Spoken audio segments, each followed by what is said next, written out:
Tout le monde comprend la douleur, qui est une sensibilité désagréable. Il devient très important pour nous de parler justement de la fameuse somesthésie, pour bien comprendre la douleur. Donc, la somesthésie, elle est divisée en trois types. C'est la sensibilité.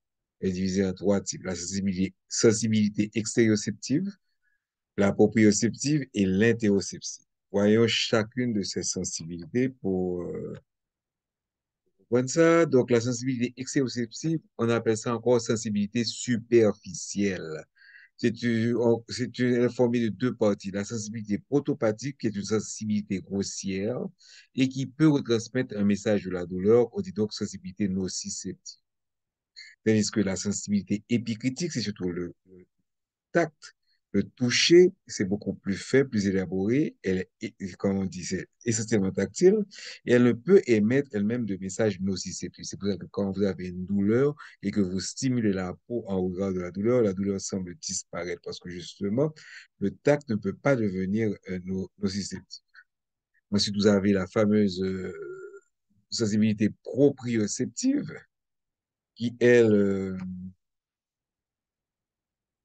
attendez, il y a un petit problème. Vous avez la fameuse sensibilité proprioceptive, voilà, qui est, qui a deux parties. La sensibilité consciente, ok, qui permet de donner la position des segments de notre corps dans l'espace, et la sensibilité proprioceptive inconsciente, c'est elle qui permet de faire les mécanismes de coordination du mouvement et de l'équilibre. Sans elle, on devrait réfléchir à chaque mouvement qu'on devrait faire comme marcher. Ok. Et la sensibilité consciente permet d'avoir une sensibilité proprio.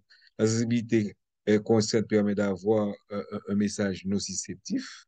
OK? Elle est pratiquement responsable de la douleur vive, tandis que la sensibilité inconsciente elle-même et ces mécanismes de coordination, de mouvement et de l'équilibre, cette sensibilité, lorsqu'elle doit émettre une sensation de douleur, va plutôt donner la sensation de douleur au niveau de la douleur neurogène. Après, on voit ça un petit peu comme ça.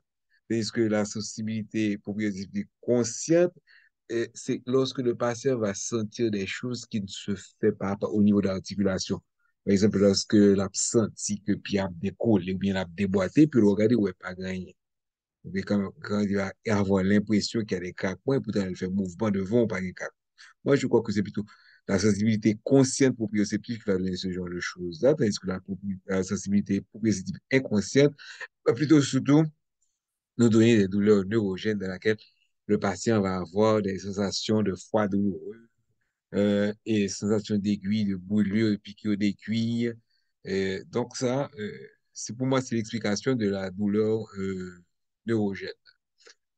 Ensuite, nous avons la sensibilité interoceptive, qui est la sensibilité viscérale. Celle-là, elle était consciente quand on reste dans le domaine de la physiologie. Parce que quand ça devient pathologie, elle devient consciente. Mais comme il n'y a pas euh, le cerveau ne connaît pas ses organes, ses viscères, il n'y a pas de représentation cérébrale des viscères.